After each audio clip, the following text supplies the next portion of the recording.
So how are you, my students? My name is Dr. Mary Mugwechui. I'll be your facilitator in this course.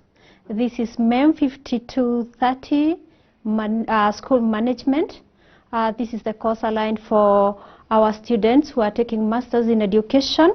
And that's why you can see that we have School of Education, Department of Educational Management and Curriculum Studies. We have our course outline for this. And our course outline, it's important for us to know. Sometimes we find the students, they come in and you ask them, how far have you been able to cover this work? And sometimes it is interesting to say, the students say, oh, I've just been reading anything connected to it. The reason why we have the course outline, we need to know how wide we can go, how deeper we can go, and what is it that we need to understand. I may not go through the preliminaries of how many hours are required, and even maybe I may not go through the delivery methods, but most importantly is that we need to understand what is the purpose of this unit, and it is to provide the learner, who is my good student there, with the knowledge and skills for analyzing and managing learning institutions. And you understand, when we talk about the skill, the knowledge, we are required to have all this knowledge, that is the cognitive knowledge. Then we need to have the skills, that is the psychomotor. And I appreciate that most of us are practicing and actually at this level of the management. And therefore, when we talk about that, we need us to equip ourselves with the knowledge, with the values, with the attitudes, the right attitudes and the skills in analyzing and managing the learning institution. Then I think this is a powerful course. It's good that we understand how we assess our students, because most of the time we get the students ask, I got this in the cut marks, how hard am I supposed to work? But anyway, we are supposed to work hard all the time. But anyway, the cut carries for our master students, the cut is 40, and then the main exam is 60. Expected learning outcomes. We are teachers and we understand that you cannot just teach blindly. Your students should be able to know what are they expecting. And we are saying at the end of the day, there is the word to prepare effective and efficient school managers. That we are hoping that all these crises that we hear in our schools, especially at the managerial position, with this course we are going to open up our minds. We are going to learn a lot, and then we can be able to at least to manage our schools well. To train administrators on the intricacies of school management, I've just said that, to appreciate the importance of making informed decisions.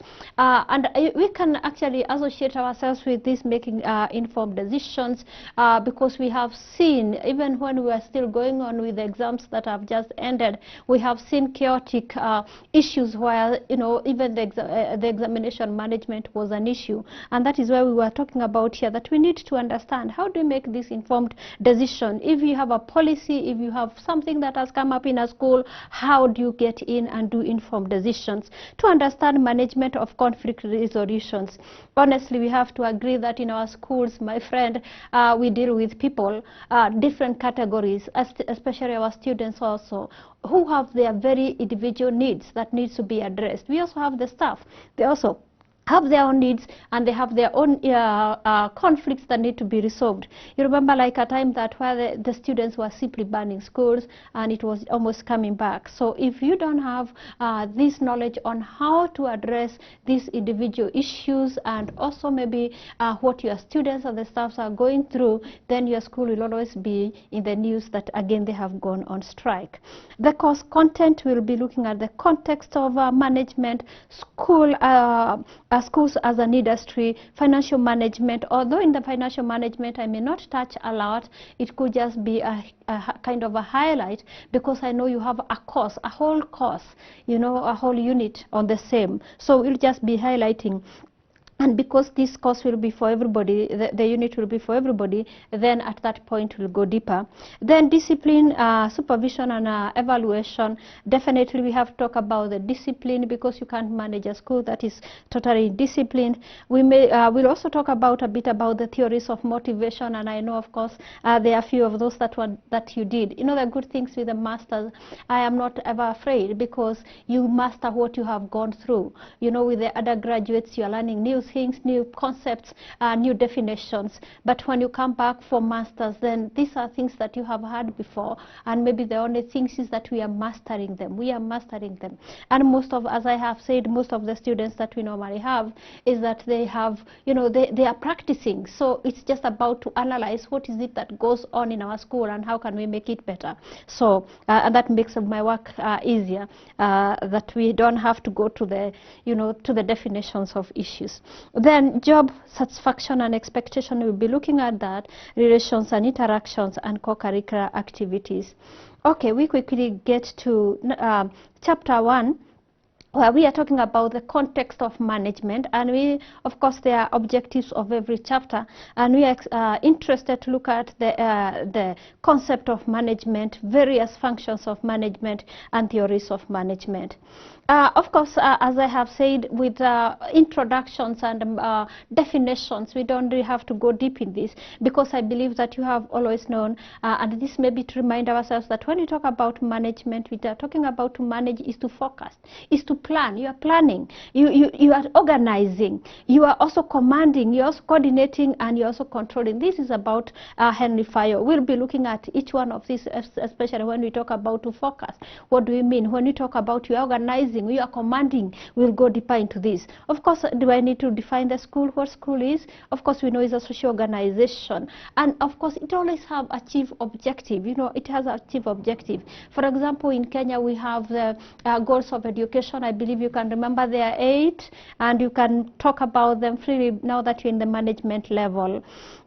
So those are some of the things that we'll be talking, and maybe if I could also go to the aspect of school management, it's good to understand that we have 2 levels. We have the internal management. This is when you're dealing with the things that are within your school. Talk about admissions, talk about management of building, talk about you know, relations with colleagues and so forth. But again, when we think about a school, we know that a school is not a closed system, it's an open system, and therefore there are other external, you know, external tasks or functions that we need to deal with, and also the relations. And here we are talking about the community. We are talking about you know, any stakeholder who has an interest in what is going on in the school, whether primary or secondary.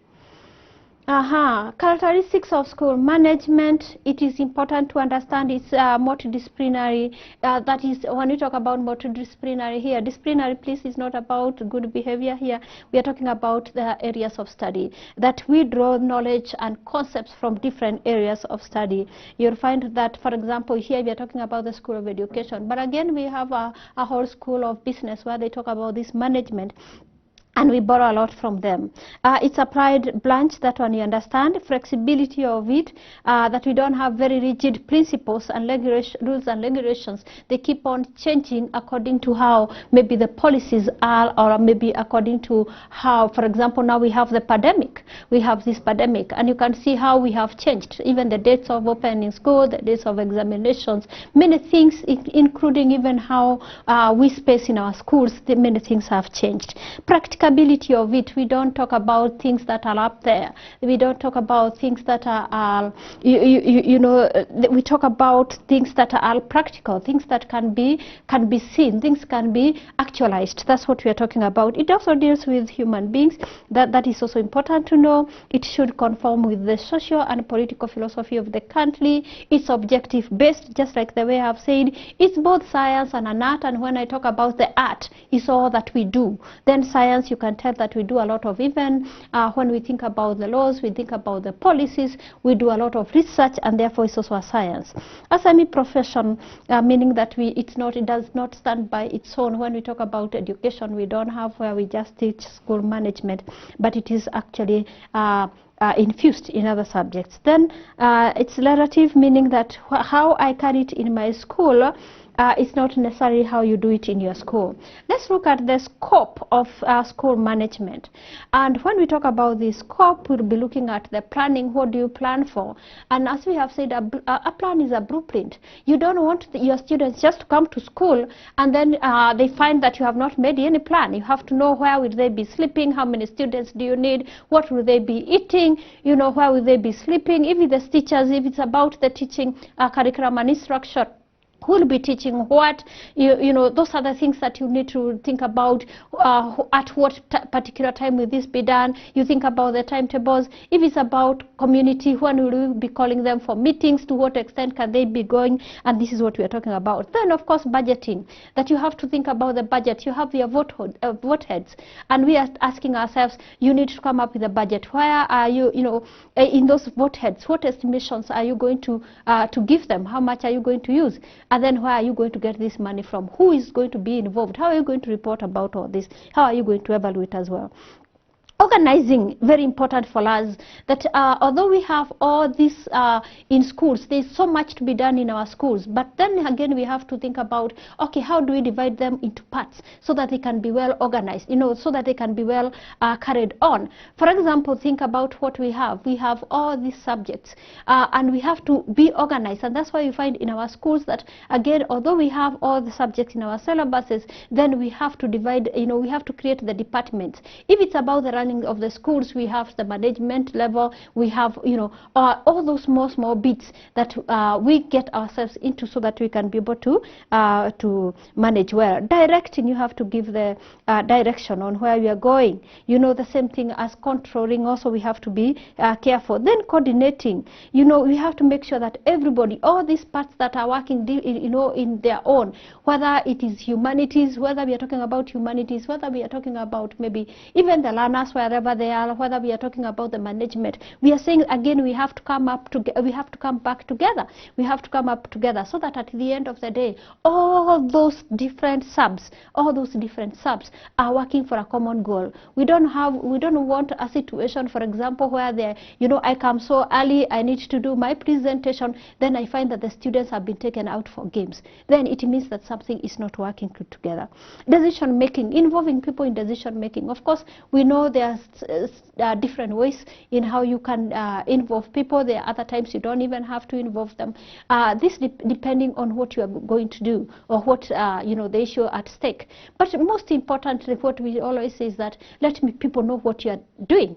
Involve people in decision making. And once you involve people in decision making, then what happens is that they own the process, and that one makes it easier for you. Evaluation, we know what is not measured actually is not done. What's not measured, and sometimes I always say, do not always think, you know, it's good to know what are you actually measuring, what are you evaluating, so that you can get its impact, you can get its relevance, you can get its efficiency, you can talk about, you know, sustainability. Because you find in schools in most times we come up even with the projects that we come up with, but again even the teaching methods that we have, sometimes many things that we have in our schools, but if there is no evaluation done, do you know, sometimes we could be rewarding failure, thinking that we are doing much. Do you know, sometimes we do that because we understand sometimes we can look like we are doing something, but it's because somebody has not sat down to go through the evaluation and see, does it who is benefiting from this, what is the impact we are getting, what is the relevance of what we are doing, okay, is it sustainable? Then we also have activities in the programs, and this one we know about. So I don't have to go through this because we have already talked about it, and maybe now what I can talk about is the management theories. And I know my students, because this is not new to us. I think the first time I went for my interview after after PhD, I wanted to be employed somewhere, and I was asked, who is the father of management? Who is the father of management? And in fact, they asked who are the fathers, because we are going to discuss the fathers. So I always tell my student, if you talk about that, you know how to manage schools, and you cannot even remember who are the fathers, then there are many issues. One can easily doubt about your qualifications. So without taking a lot of time, we go through these many theories of management.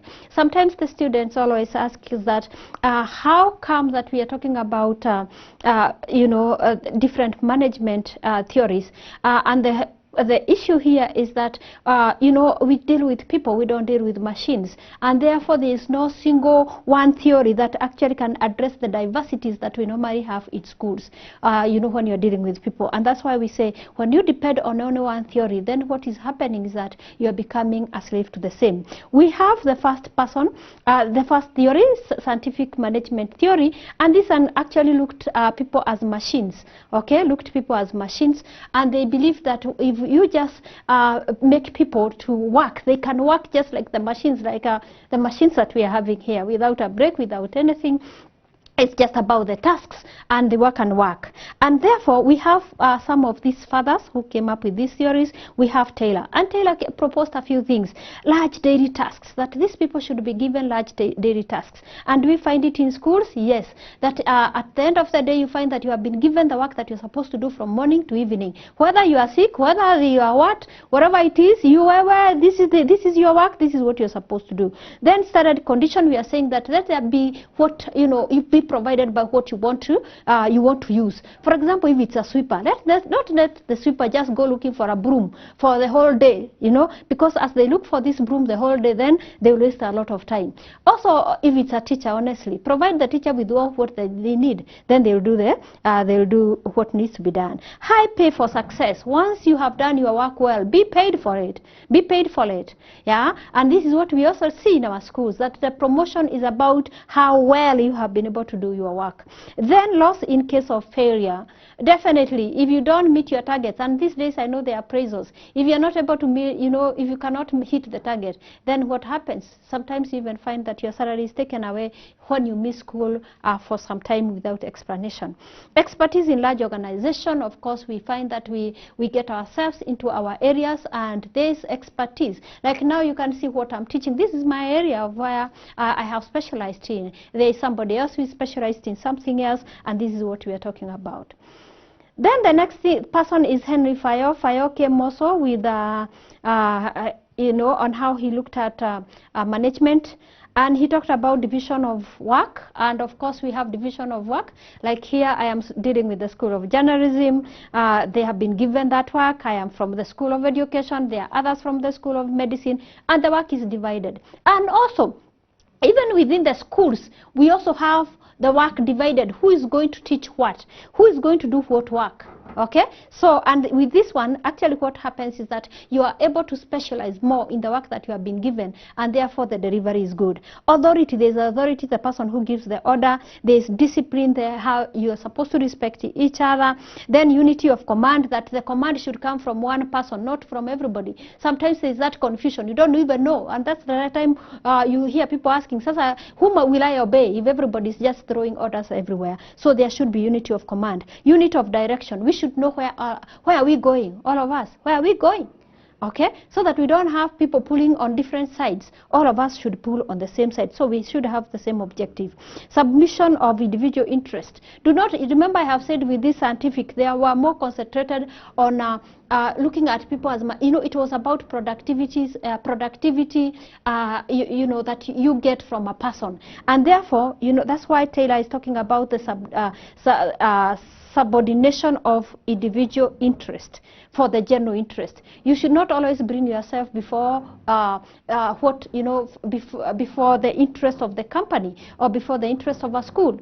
And this one we always see that sometimes there are these ones who keep on asking for permission over and over and over and over and over again, and then you find that maybe your students are left unattended. Remuneration, of course, we understand. You should be paid, as I have said. Scala chain, that there should be command, a line of command, as just like what Taylor had said. There is order, there should be order. Equity, the way you treat people, there should be equity. Stability, this is very important. Stability of tenure and of the personnel. When you make your your staff gets to know that actually they are stable, you know, they are stable, they stand for settling. They are not always in a worry that tomorrow they will not find themselves working. Then of course you find that they'll be able to work. Initiative, allow your workers, including even our students, to come up with ideas that can be helpful. Esprit corps, this is about teamwork. Then again, there were Ruther Gurik and others who came up. Actually they just improved on what we have talked about, the two, and they came up with planning, organizing. These things is possible. We can be able to read because it's more of what I have just discussed. Then we go to another person here. He was about, this is Wemba, Max Wemba, about bureaucracy. And of course, anytime we talk about bureaucracy, we understand what we are talking about. And he just wanted, why do we obey those who are on authority? And he came up with issues about the hierarchy, arrangements of offices, whereby one level of job is subject to the control of the next one. And he also talked about, he also came up with a few things. Number one, again, like the other, it's division of labor. But this guy, he believed in red tape. Red tape is about strict rules and regulations, that you had to obey the strict rules and regulations. Do we still apply his theory even now? Yes. The TSC has the, we have the TSC Code of Regulation, Code of Ethics, and even in our very schools, we also have rules and regulations that actually bind us to what we need to do. Impersonality and interpersonal relations, do not favor anybody. And also the final one is that we should be appointing people according to their expertise. Just because you come from maybe coastal region where they speak in Kiswahili, you should not be asked to teach Kiswahili, but you should be able to teach what you are trained in. Then after that, after the school management, you have seen that we have those scientific theories. They concentrated more on the productivity, not paying attention to the human side of being. It was not very humane, and therefore other theories came in, and one of these theories is human relation movement by Mary Parker Follett. I like that she's Mary like me, because I also mind about how people feel about things. And they came up and she was an academician. The others, they were working in the industries at the technical level, like Taylor, and FAYOL was also working on the management level. And this person came in and was like, okay, fine, the thing is this: we cannot just pay attention to the to what is happening in the industries. We cannot just look at people like machines. They also have their own needs. They also have their own needs that needs to be taken care of. And this is a good way of looking at it, because you realize, if I am sick, then you're asking me to go to class, or if my kid is sick and then you're asking me to go to class, definitely there is no delivery I'm going to do. But what we ask here is that let there be a balance, so that we don't also find that that we are aligned or we are inclined on one side. So there should be a balance on the people's needs, and also on the company's tasks. Then the next thing is behavioral science movement. And behavioral science movement, the only thing that here they talked about, that workers' motivation, get their motivation either by the work itself. And this is important. And I think as managers, my good friends, my good students, is that you have to understand that just like the way we have talked about, if you do not let these people do what they are good at, then of course they will not be motivated by the work itself. But if they are just doing what they are good at and what they have the interest in, then the work becomes as good as play. And there's no problem about that. Then, of course, the other thing is the nature of the incentive systems. Depending on how well you are paying them, then they can actually feel that they want to work or not. They can be motivated or not. Interpersonal relations. This is great. By the way, be careful on how your teachers and everybody else relate, including these students, because people want to live. Everybody is in pursuit of peace. So once they find that they are not able to live together, then that is the time you find that people can even get depressed, because we are social beings. Your management style as a manager, we don't want you to carry out autocratic all the time, but sometimes you can. Laissez-faire as well. Sometimes people just like you to, people get tired of people who are not taking control. But again, we are not saying that you take control all the time, because if you have a staff that are well directed, then it can be easier. Workers need, also the work environment. And values also. This one also dictates the same. There are some questions for you here. My students, as we always say, questions must be done because they help you to see how well you have been able to learn. Let's look at school as an industry. You see what we are talking about when we think about management, that is a multidisciplinary. Now again, we are looking at it as an industry. So again, where have we moved into? You can tell we are getting this information from all over. And of course, school is an industry. This is just an explanation of what I would say. When we think about the school as an industry, we are saying we have the input, we have the process, sometimes we call them transformation, and finally we have the output. So we have our input, it could be the societal values, it could be their expectation, it could be our students, it could be all the resources that we need. Then they go through the transformation, that is the teaching and learning, and then at the end of the day we have the output. Therefore, when we look at school, let's not look at the school and just like the industry, input, processing, and then the output. The question is this, and actually if anything goes wrong with any of those areas, of any of those steps, then you find that the output will not be as marketable as we would like it to be. School as an organization, of course, we understand is an organization because when we talk about an organization, it refers to a group of individuals in a given place whose efforts are coordinated. You are coordinated for a purpose of imparting knowledge and values and skills so that our students can be able to be social fits. And actually, when we think about school as an organization, it is because it fits as that.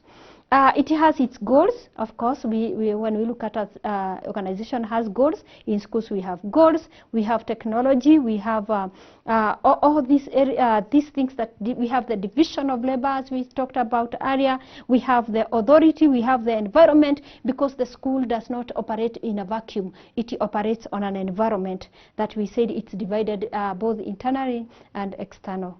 Let's look at school as an open system. When we think about an open system, we are saying that we affect what is happening outside, and we are also affected by what is happening inside. I always say this, and this is what I always feel, that if you have been in a school for around a school has been in existence in a community for around maybe 10 years. Then I always say the school is the community and the community is the school. They have influenced each other so much that what happens in the community is also happening in the school. I was telling somebody the other day that you'll always find, if you go to places where we find that maybe they always, they allow me to say that maybe the turban, you find that maybe you go a school is in a place where they do the turban, then you'll find even almost all the students plus the teachers, they are doing the same. That's just a simple example that I'm just giving. So to understand that actually whatever happens outside there influences what happens in the school, and what happens in the school also influences what happens out there. But again, I also say to an extent the school can also be looked at as closed system, where you think about, for example, and that is what makes the schools unique. When do you have your lunch? What kind of uniforms do you wear? There are a few things that you can do that are a bit closed, but actually school is an open system, always affected by what is happening out there. Then, of course, with that, again, there are a few questions that you have to look into, but I believe that you understand what we mean by a school as an open system, and it is all, and we have simply said it influences what happens out there, and it is also influenced by what happens in the school, and therefore we have to be careful. And what I think about this, what I always say is that do not sometimes just punish the student. Just try, if you are a true teacher, is that understand where the students are coming from, understand from where they are coming from, and if there is falsehood in them, if there is some falsehood they could have collected from wherever they came from, then remove the falsehood before imparting the truth. But again, it's also why are we also interested to, when we understand the school as a system, why we are also interested is that we have to understand that even some of the concepts have to be interpreted in the way that these kids understand them out there. Okay. Then financial management, as I said, this one we are not going to take time in it, because of course you will be having a whole unit on where you'll be learning this. But again, you understand, I have had this joke that sometimes you find the principal has been there and he's being accused of eating all the money, has been accused of eating the money and everything else. But again, you find that he has not even eaten anything, as they say, eating. the only person who has been there and eating everybody the money is this other person who sits next to him. I remember a case of where one of you remember there was a case of even mismanagement in school, even where so many head teachers resigned because they could be asked to account for the money, but unfortunately they could not tell even where this money went to. For them, it's that they just went there to the bank for bank reconciliation, and actually there was nothing. So this is why we encourage our principals, please, and our managers, have some know-how. We are not asking you to be accountants. We are not asking you to get there. But what we are simply asking you, just get to know what is happening so that you also don't get yourself into problems.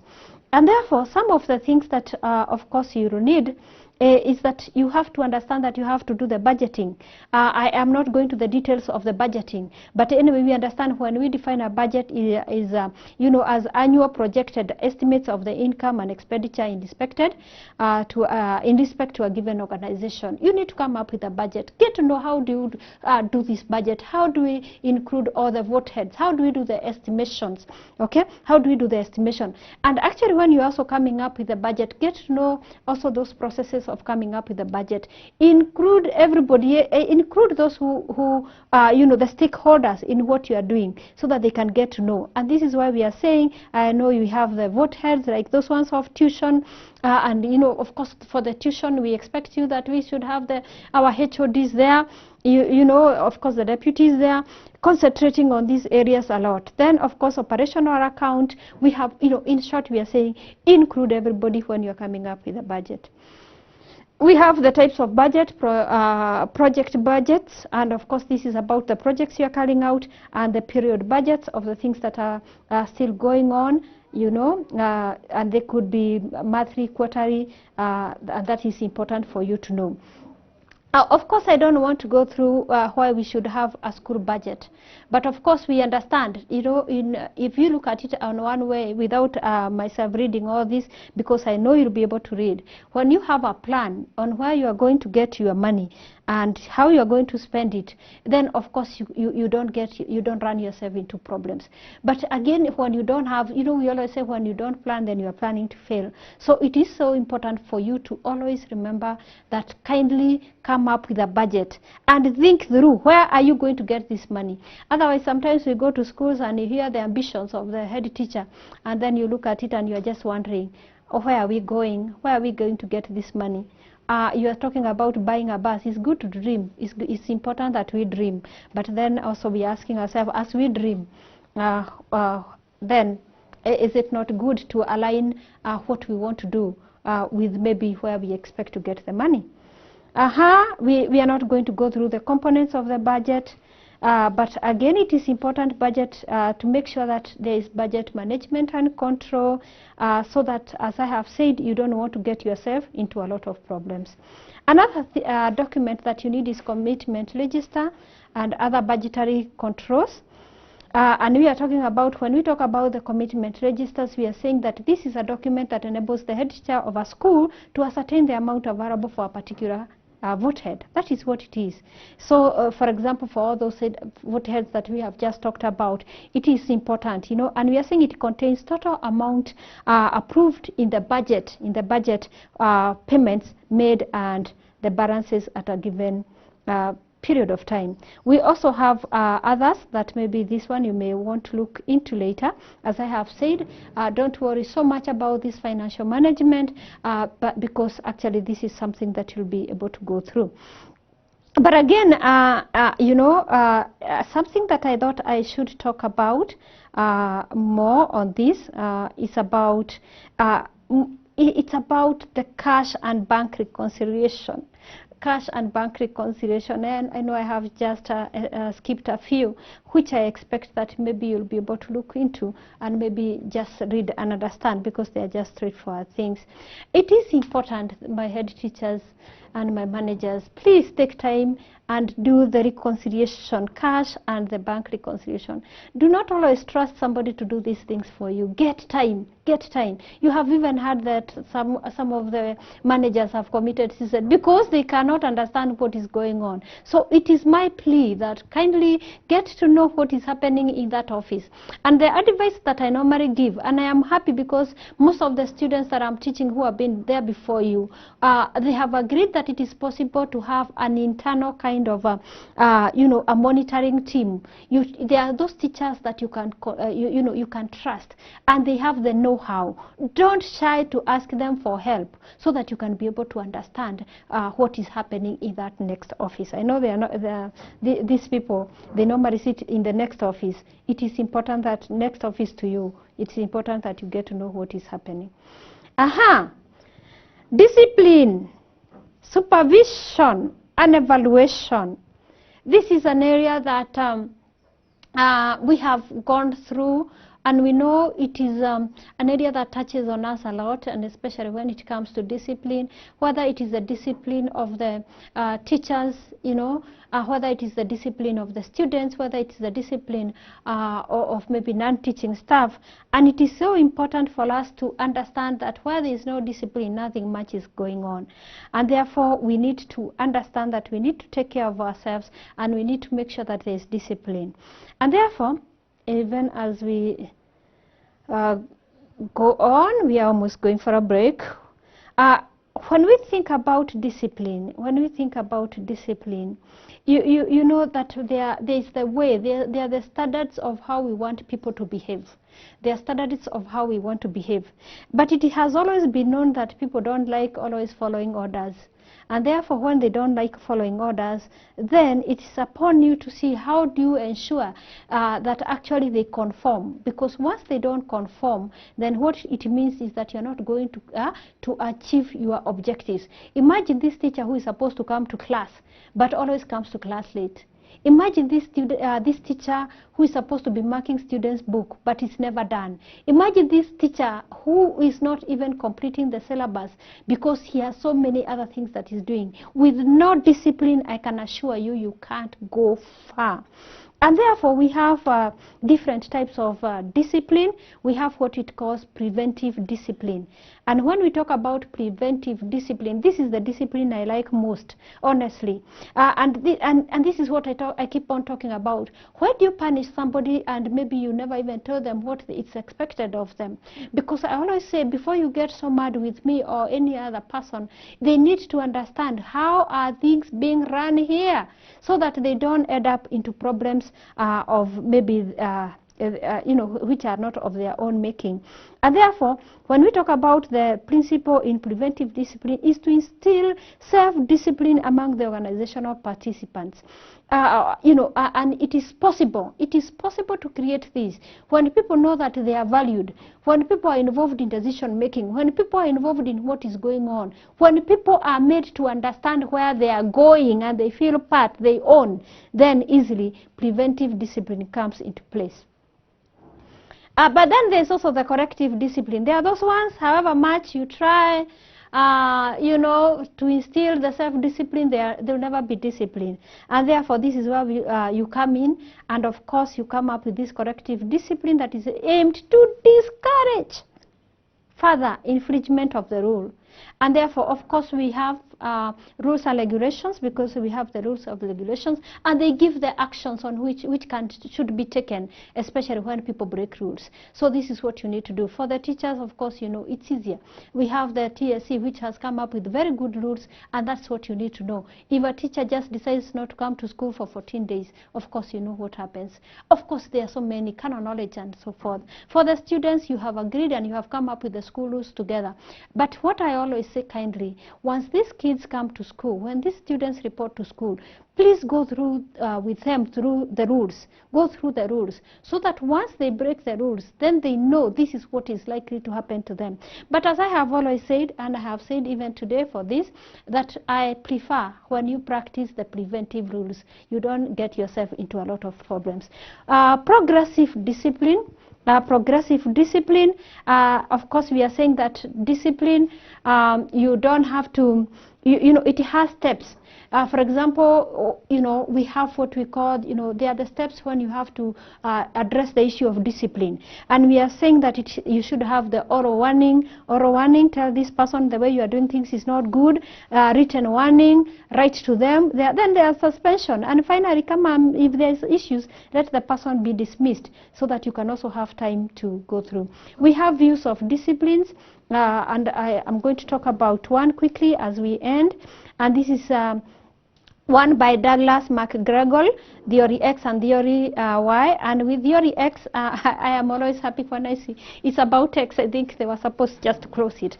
And this, that it views people that they are lazy. Honestly, people are lazy. Let me honestly say that. People are lazy. If you leave people are lazy. You can see during the COVID when it was said, guys were told that you are going to sleep. It was, guys were happy a bit. But of course now they again, it's not any fun. That they dislike work and avoid it.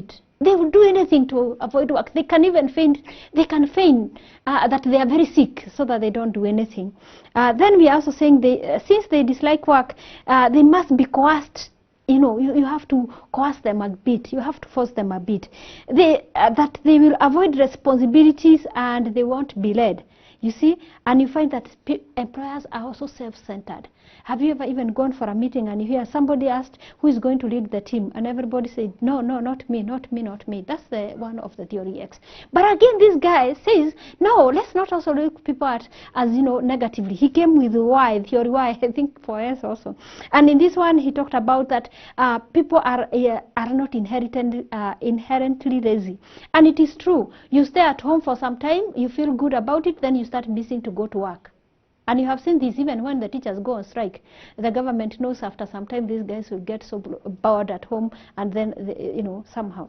Then, view work as being as natural as rest or play. Honestly, especially when you are doing what you like, you just feel like, oh, I want to go to work. I just want to go and do presentations. I just want to go and meet my students. You know, it's therapeutic. Then, views will exercise self-direction and self-control if they are committed to the objectives. And how do they become committed to the objectives? If they understand what is being done. Then, can on average learn to accept and even seek responsibilities. Sometimes you just ask, who is going to lead this time? If they believe in what you are telling them, then very easily you find that they go in. Then we look at, I don't want to go through this, the principles of setting good discipline action, but one thing I should say, and borrowing from Mark Gregor's, is that you should look at, you know, these principles as hot stove rule. Hot stove rule. If actually you touch a stove that is it's hot, you quickly remove your hand from it. But again, this stove will keep on burning you many times, and the same way as many times as you keep on throwing your finger into it. And that's what it should be. That actually when somebody has committed you know, a fault, you know, is in the wrong, kindly quickly deal with the problem that is there. Also, be impartial. These rules apply to everybody, not to Mary today and tomorrow they are not applying to anybody else. Because the stuff will burn me the same way, will burn everybody the same way. And also we are saying it should have an objective. What do you want to have at the end of the day? Then we are saying that it should also allow lights to appeal. Of course, this one I can just mention, and I know we know it, disciplinary process. Preliminary investigations must be done. There should be temporary suspension so that you get time to know what could have been happening. All a warning, as we have talked about. Then if it doesn't work, do the demotion and maybe remove the person. These ones we may not have to talk about them because I have already talked about them. Then we go to the last slide and have already talked about to indiscipline, but maybe the only thing that I may just want to talk about is the factors that lead to indiscipline. Number one, because this is what we are having. Number one, poor management or insensitive and thoughtless words and deeds from the school administrators. Can you remember those days when we were in school and sometimes the management could just say anything, and at the end of the day you don't know what you are causing these kids to do. Defective communication, that is also something. Whatever was said there, it is not well communicated downwards, and that is why as a manager you should know what were they told, so confirm. Then of course heads, teachers, and response to their grievances grievances. You don't want to listen to these kids. They have issues. You don't want to listen to non-staff, to non-teaching staff. You don't want to listen to the teaching staff. You just don't want. You close yourself in that big office. Then by the time you get out of the office, you find that the school has burnt. Then you say, I don't know what happened. Unfair practices where, of course, there are those principals and those managers that they have quite unfair practices, whether it is about favoritism, whether it's about misuse of funds, whatever it is. Remember, you are dealing with people who are bright. It's only that not everybody who can fit in your office, so they can tell when you're running it well and when you're not doing it right, and that one can cause indiscipline.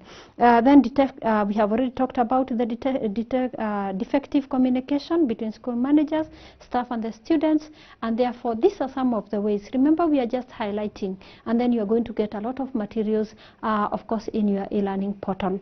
Thank you. That's the end of the session 1. We take a break and then we come in for session 2. Thank you.